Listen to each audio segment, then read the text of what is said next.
ప్రభువునందు ప్రియ దేవుని బిడ్డలారా, నేటి వాక్య ధ్యానానికి సహకారం ఇస్తున్న కుటుంబం భీమడోలు వాస్తవ్యులు కీర్తిశేషులు తండు లూథర్ పాల్ గారి సతీమణి శ్రీమతి తండు పుష్పకాంతమ్మ గారి జ్ఞాపకార్థం,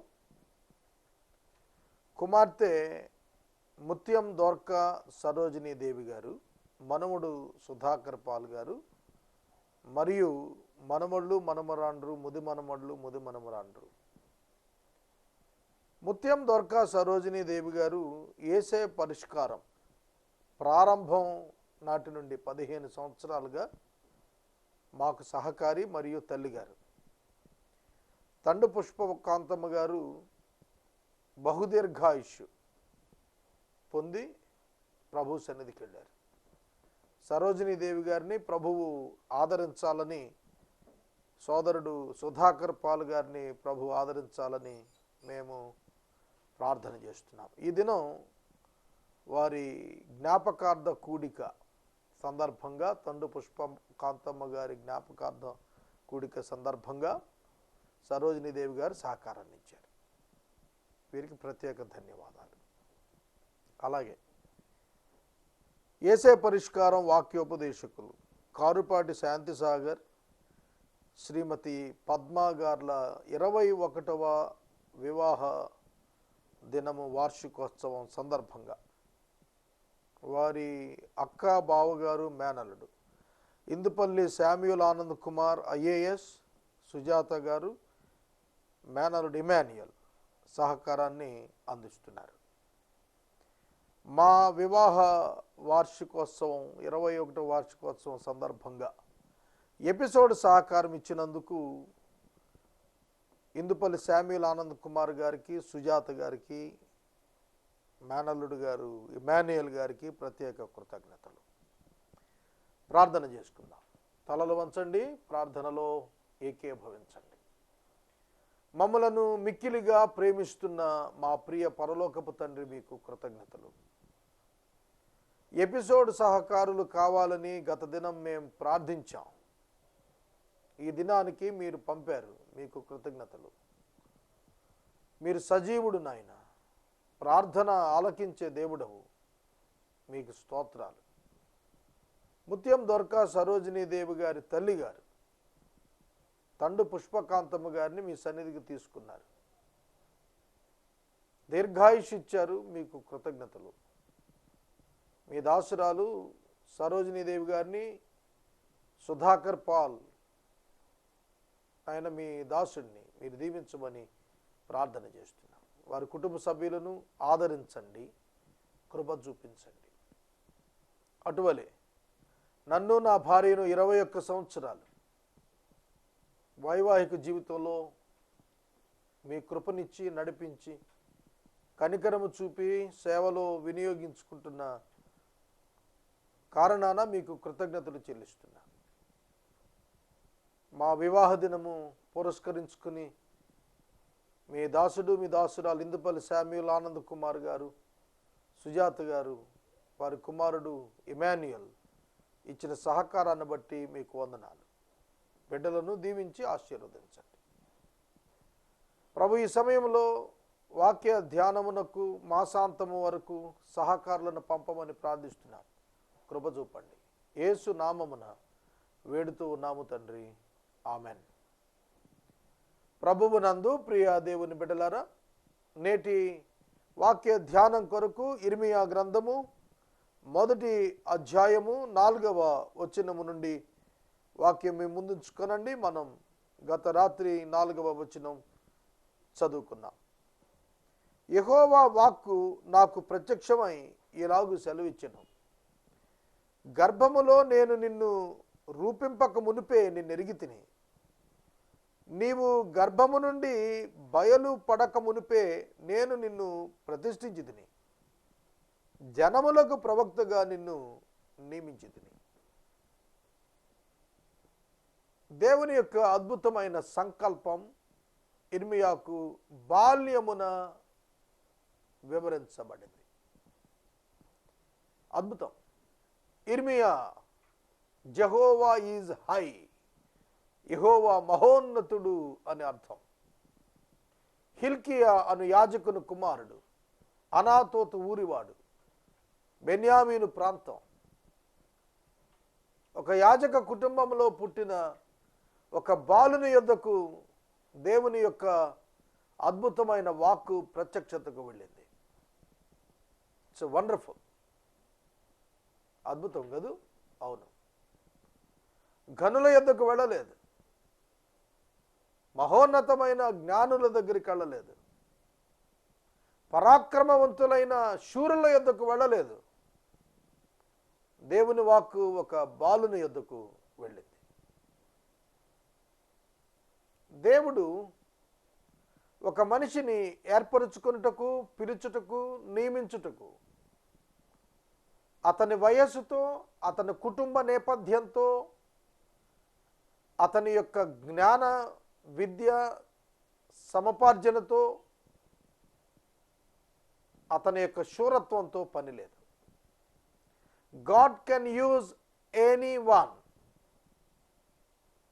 irrespective of his merits. అతని ఘనతలతో పని లేకుండా దేవుడు ఎవరినైనా ఏర్పరచుకోగలడు, నియమించుకోగలడు, పిలుచుకోగలడు, మరియు వాడుకోగలడు. ఇది ఈ దినం మనం గుర్తెరగాలి. యేసే పరిష్కారం ప్రారంభించి 14 సంవత్సరాలు పూర్తయిపోయింది. 15 సంవత్సరాలు ఉన్నాం. నేను రేడియో విశ్వవాణిలో చాలా అతి చిన్న ఉద్యోగం, పరిచర్యలో బాక్స్ కలెక్షన్ బాయ్గా ప్రారంభమయ్యాను, పనిచేశాను. రేడియోలో అప్పుడు ఆర్ఆర్కే మూర్తి గారు, జోషి గారు, ప్రేమధార, గాడ్ హ్యాస్ స్పోకెన్ మినిస్ట్రీస్ వారు మాట్లాడుతూ వచ్చారు. వారు మాట్లాడుతున్నటువంటి కాలంలో 1992వ సంవత్సరంలో 95 వరకు పనిచేశాను. స్టూడియో ఉండేది. ఆ స్టూడియో మెట్లు దగ్గర ఒక దినాన నేను తచ్చాడుతున్నాను. నా ఆశ స్టూడియో చూడాలి, లోపలికి వెళ్ళాలి. అక్కడ వాచ్మెన్ నన్ను అడ్డగించాడు. ప్రొహిబిటెడ్ ఏరియా, మీరు రాకూడదన్నాడు. రాయ్ అని ఒక సోదరుడితో నా ఆశ వెలుబుచ్చాను. నన్ను తీసుకెళ్ళి తర్వాత స్టూడియో చూపించాడు. బైబిల్ గ్రంథం రేడియోలో ఆదికాండం నుండి ప్రకటన వరకు దైవ సేవకులు తెలుగులో బోధించారు. వెర్నాన్ మెక్గీ అనేటువంటి ఒక మహాపండితుడు రేడియోలో 6 పర్యాయాలు పరిశుద్ధ బైబిల్ గ్రంథం 30 సంవత్సరాలు చెప్పాడు. ఆ దినాన నాకు తెలియదు, స్టూడియో మెట్లు ఎక్కటానికి కూడా అడ్డగించబడిన స్థాయిలో ఉన్నటువంటి నాకు అర్థం కాదు, నాకు తెలియదు. దేవుడు టీవీ ద్వారా ఆదికాండం మొదలు ప్రకటన వరకు బైబిల్ని ధ్యానించే ఒక వ్యక్తిగా నన్ను నియమించుకున్నాడని తెలియదు, నన్ను ఏర్పరచుకున్నాడని తెలియదు, నన్ను పిలుచుకున్నాడని కూడా ఆ రోజు నాకు తెలియదు. వేదాంత విద్య లేదు, చర్చ్ బ్యాక్గ్రౌండ్ లేదు, ఆర్గనైజేషనల్ స్ట్రెంగ్త్ లేదు, ఇంటర్నేషనల్ బ్యానర్ లేదు. A single man without having anything, is it possible? సాధ్యమా? అదే ఆర్ఆర్కే మూర్తి గారు 3000 ఎపిసోడ్స్ నేను పూర్తి చేసిన సందర్భంగా ముఖ్య అతిథిగా వచ్చారు. ఆయన అన్నమాట స్వయంగా, నాకు భయం కలుగుతోంది, ఏ విధంగా చేస్తున్నావు ఈ పరిచర్య నీవు. ఆశ్చర్యం. అతి తక్కువ ఖర్చుతో అతి ఎక్కువ క్వాలిటీతో వీడియో ప్రజెంట్ చేయగలిగింది ఆంధ్ర రాష్ట్రంలో నేనేనేమో, ఇంకంతకంటే ఎవరు లేకపోవచ్చు. నేను నా పిలుపును, దేవుడు నన్ను నియమించుకున్న దాన్ని నేను జ్ఞాపకం చేసుకుంటున్నాను. ఆనాడు నా స్థితి కూడా ఇదే. ఇర్మియా అన్నాడు, అయ్యో నేను బాలుడను ప్రభువా, చిత్తగించుము, మాట్లాడుటకు నాకు శక్తి చాలదు అని నేను అనగా. బైబిల్ గ్రంథం ఆదికాండం నుంచి ప్రకటన వరకు చెప్పటం అంటే how it is possible? Greatest scholars చేసిన మెరకల్ అది. ఇవాళకి నేను ఒప్పుకుంటాను, నాకేం తెలియదు. దేవుడు తన కార్యం చేశాడు. ఒక అసమర్థుని తీసుకొని ఒక తగిన స్థాయి క్రమశిక్షణ లేని వాడిని తీసుకొని దేవుడు ఈ ఫీట్ చేశాడు. దాని వెనక నా పేరెంట్స్, నా వైఫ్, దేవుడు నిలబెట్టాడు. ఎందుకు నేను ఈ సాక్ష్యం చెబుతానంటే,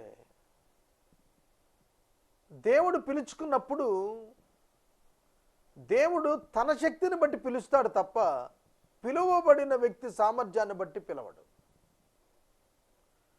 పిలువబడిన వ్యక్తి యొక్క విద్యను బట్టి పిలవడు. పిలువబడిన వ్యక్తి యొక్క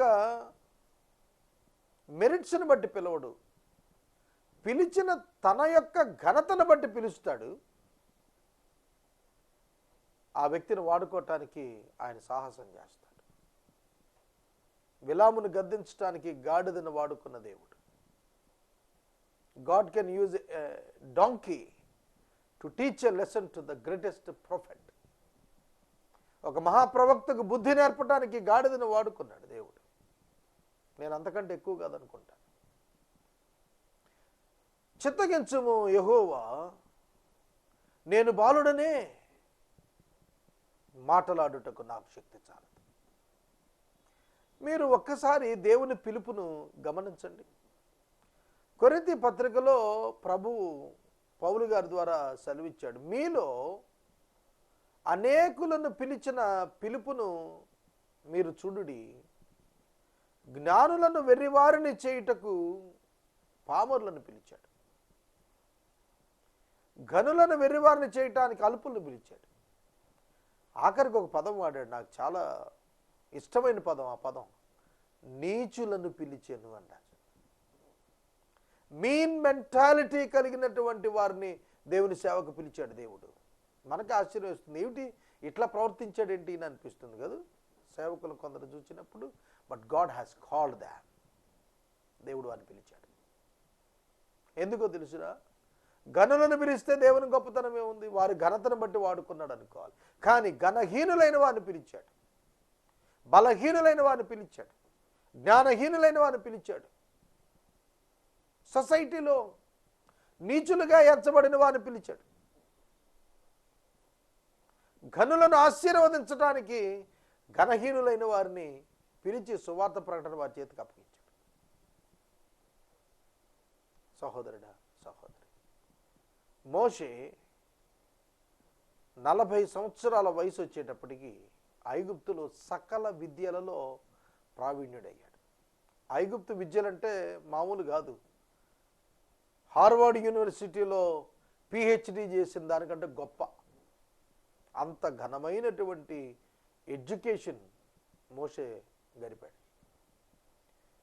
మొదటి 40 సంవత్సరాల్లో మహోన్నతమైన ఫరో అంతస్తుకు ఎదిగినటువంటి మోషే 40 సంవత్సరాలు మిద్యానులో మామగారి మందలు మేపిన తరువాత 80వ ఏట హోరేబు పర్వతం మీద దేవుడు ప్రత్యక్షమై మాట్లాడుతుంటే నాకు శక్తి లేదన్నాడు, నాకు నోటి మాంద్యం అన్నాడు, ఎవరినైనా పంపించుకొని నేను వెళ్ళనన్నాడు, నా వల్ల కాదన్నాడు. బలహీనుడు. లూకాసు వార్త 5వ అధ్యాయంలో దేవుడు అపోస్తలుడిగా పేతురును పిలిచాడు. పేతురు ప్రధాన శిష్యుడు. 12 మందిలో అతి గొప్ప పేరుగాంచిన వాడు ఆయనే. ఆయన ఏమన్నాడు తెలుసా? ప్రభువా, నేను పాపాత్ముడను, నన్ను విడిచిపెట్టి వెళ్ళిపో. బ్రతులాడాడు, వద్దన్నాడు. నేను యోగ్యుని కాదన్నాడు. అర్థమవుతుందా? దేవుడు పిలిచిన పిలుపులు. యెషయా గ్రంథం 6వ అధ్యాయంలో, అయ్యో నేను నశించి తిని పాపము చేసిన వారి మధ్యన నేను నివాసం చేస్తున్నాను.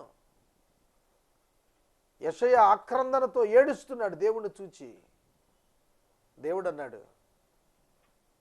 ఒక అగ్ని కారుతో పెదాలకు తాకి నా నిమిత్తం వెళ్ళమని చెప్పాడు. నా నామము నిమిత్తం ఎవరు పోతారు అన్నప్పుడు యెషయా అన్నాడు, నేను వెళ్తానన్నాడు. దేవుడు వెళ్ళమన్నాడు, పంపించాడు. పౌలు అంటాడు, నేనెంతో దౌర్భాగ్యుడును, పాపలలో ప్రధాన పాపిని, కనికరించబడ్డాను అన్నాడు. నరహంతకుడు, హానికరుడు, దోషకుడు, హింసకుడు దేవుడు పిలిచాడు. కనుక దేవుని పిలుపు గొప్ప గొప్ప వాళ్ళకి, టాప్ క్యారెక్టర్ ఉన్న వాళ్ళకే వస్తుంది అని అనుకోకండి. సాధారణమైన వాళ్లకు, అనూహ్యంగా దేవుడు మారు మనసు ఇచ్చిన వారికి వస్తుంది. అయ్యో నేను బాలుడనే, నాకు శక్తి చాలదు, నేను చెయ్యలేను. చాలామంది సేవకులు ఇక్కడే పొరపాటు పడుతున్నారు. నేను చెయ్యలేనని ఒక సేవకుడు తనంతట తాను ఇండిపెండెంట్గా చెప్పకూడదు. దేవుడు చేయించదలిస్తే అది జరిగి తీరుతుంది. నువ్వెవరు చేయటానికి, చేయలేకపోవటానికి? మోషే అనుకున్నాడా 40 సంవత్సరాలు వాడిని నడిపిస్తానికి నాకు సాధ్యం అవుతుందని అనుకున్నాడా? అనుకోలేదు. చేయలేకపోయాడా? చేశాడు. దావీదు ఎక్కడ వాడు? దావీదుని పిలిచిన పిలుపు చూడండి. సౌలు రాజును దేవుడు కొట్టివేసిన తర్వాత సమూయేలును పిలిచి బెత్లెహేములో యెషయా దగ్గరికి వెళ్ళి అతని కుమారులో ఒకరిని అభిషేకించమన్నాడు.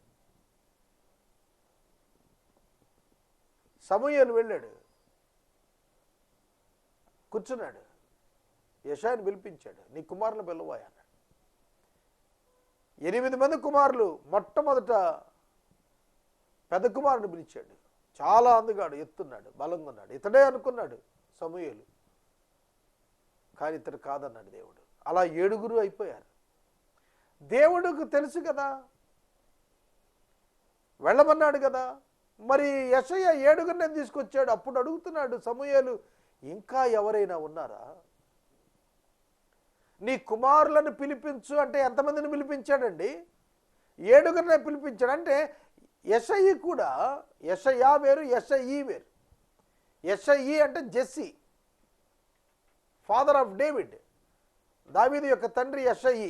యెషయి, యెషయా గ్రంథం వేరు, యెషయి దావీదు తండ్రి. యెషయి అన్నాడు, ఇంకొకడు ఉన్నాడు కడసారపు వాడు, పశువులు వేపుతున్నాడు. సమూయేలు పిలిచినప్పుడు తండ్రి అయిన యెషయి కూడా దావీదును ఎక్స్పెక్ట్ చేయలేదు. అర్థమవుతుందా?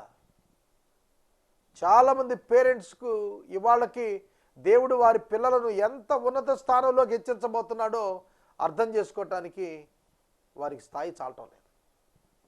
దేవుడు వాగ్దానం చేసినటువంటి స్థితిని కూడా వారు నమ్మలేని స్థితిలో ఉంటున్నారు. సహోదరుడా, సహోదరి, దేవుడు తన ప్రణాళికలో ఉన్న వారిని ఎంత ఉన్నతంగా తీసుకొని పోతాడనేది ఆ పేరెంట్స్ ఎప్పుడు కూడా గుర్తెరగలేరు. ఎందుకంటే పేరెంట్స్కి పిల్లలు ఎప్పుడు చిన్నగానే అనిపిస్తారు. ఆ దినాన యెషయి దావీదుని పిలిపించాడు. వస్తుండగానే దేవుడు మాట్లాడుతున్నాడు సమూయేలుతో. రూపసిగా ఉన్నాడు దావీదు, చక్కని నేత్రాలు కలిగి ఉన్నాడు, అందగాడు. నేను కోరుకున్నవాడు ఇతడే అన్నాడు దేవుడు. ఎవరు ఆ చిన్నవాడా? 17 సంవత్సరాల కుర్రాడు. ఒక యుద్ధ వీరుడిగా పెద్ద అన్న ఉన్నాడు, రెండో అన్న ఉన్నాడు, సైన్యంలో ఉన్నారు వీళ్ళంతా. ఈయన పశువులు కాసుకుంటున్నాడు. ఈయన్ని పట్టుకొని దేవుడు కోరుకోవటం ఏంటి? అర్థం కాల. ఎప్పుడు అర్థమైందో తెలుసా? అభిషేకం పొందిన తరువాత దావీదు ఇశ్రాయేలు సైన్యాలను గడగడలాడిస్తున్నటువంటి గొలియాతును ఒక్క గులకరాయితో కొట్టి చంపాడు. చూశారు? ఆ రోజున అర్థమై ఉంటుంది సమూయేలుకి.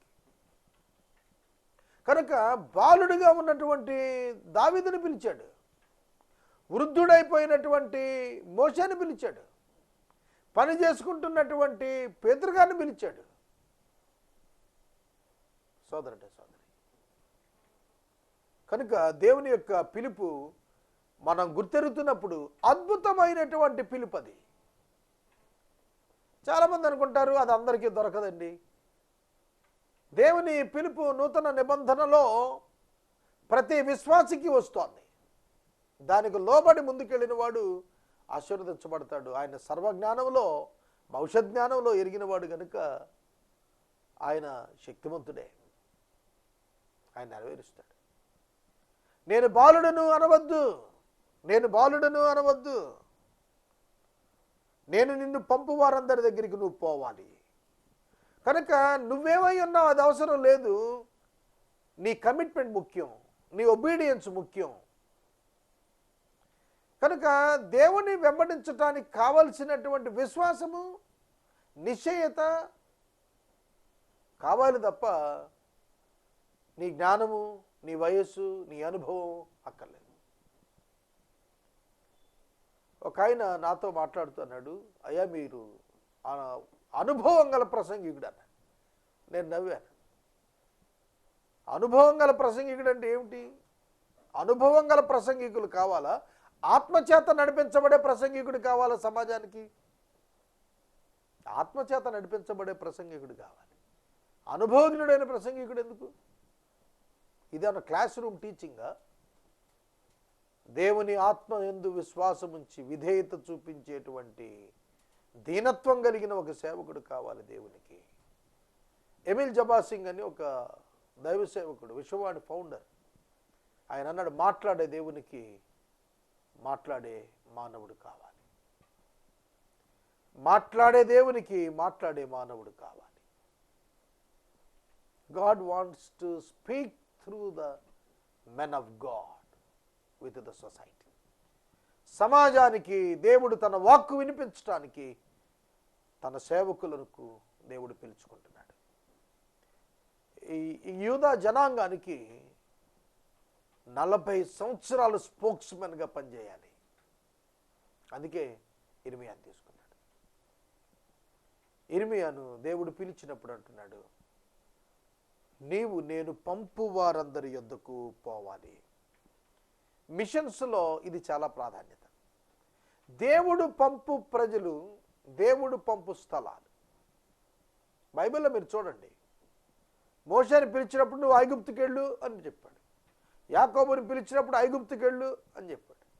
అబ్రహాముని పిలిచినప్పుడు అతనిని ఏ స్థలానికి వెళ్ళాలో ఎరుగకయే బయలుదేరినప్పటికీ మోరియా పర్వతంలో నేను నీకు చూపించబోయే స్థలానికి వెళ్ళు అన్నాడు. 22వ అధ్యాయంలో వెళ్ళిపోయాడు. ఒక పర్టిక్యులర్ కాలింగ్ అనేది దైవ సేవకుల జీవితాల్లో మనం చూస్తున్నాం. శిష్యులను పిలిచి అన్నాడు, సర్వలోకానికి వెళ్ళండి అన్నాడు. యోనాని పిలిచి అన్నాడు, నినివే పట్టణానికి వెళ్ళు అని అన్నాడు. పౌలుని పిలిచి అన్నాడు, మాసిదోనియ దేశస్తుల దగ్గరికి వెళ్ళు అని అన్నాడు. కాబట్టి ప్రతి పిలుపు వెనుక, behind every call there is a specific place and persons. ఖచ్చితమైన స్థలము, జనాంగములు చెప్పబడ్డారు. ఖచ్చితమైన స్థలము, జనాంగం చెప్పబడ్డారు. నేను చెప్పిన వారి యొద్దకు వెళ్ళి నేను చెప్పిన సందేశం వారికి చెప్పు. సింపుల్ కదండి. సేవకుని పనేమిటి? దేవుడు ఎవరి దగ్గరికి పంపితే వారి యొద్దకు వెళ్ళి చెప్పాలి. ఏలియాను దేవుడు పిలిచి ఆహాబు దగ్గరికి వెళ్ళు బలపరిచాడు. 40 దినాలు పరుగు పెట్టి ముందుకు వెళ్ళిపోయాడు. పరుగు, రథం కంటే ముందు పరిగెత్తాడండి. ఫిలిప్పుని పిలిచి పరిశుద్ధాత్మ దేవుడు కందాకేర్ అనే మంత్రి దగ్గరికి పంపించాడు. Very specific call. ఎక్కడికి వెళ్ళాలో చెబుతున్నాడు, ఎవరి దగ్గరికి వెళ్ళాలో చెబుతున్నాడు, ఏం మాట్లాడాలో కూడా ఆయనే చెబుతాడు. సొంత జ్ఞానం, సొంత ఉద్దేశం, సొంత చిత్తం ఇవి దేవుని సేవలో పనికిరావండి. కొంతమంది అనుకుంటారు చాలా తెలివిగల పాస్టర్ అండి, త్వరగా బిల్డింగ్ కట్టాడు, చర్చ్ బిల్డింగ్. నేను సేవకు వచ్చిన క్రొత్తలో ఇవాంజలిస్టిక్గా చాలా ముమ్మరంగా వెళుతుంటే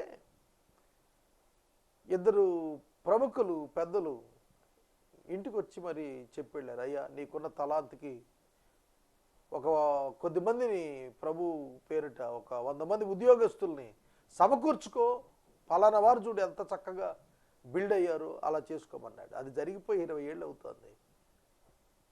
ప్రియ సహోదరుడు, సహోదరు, దేవుడు నన్ను ఎన్నుకున్న పిలుపుకు నేను వెళుతున్నాను.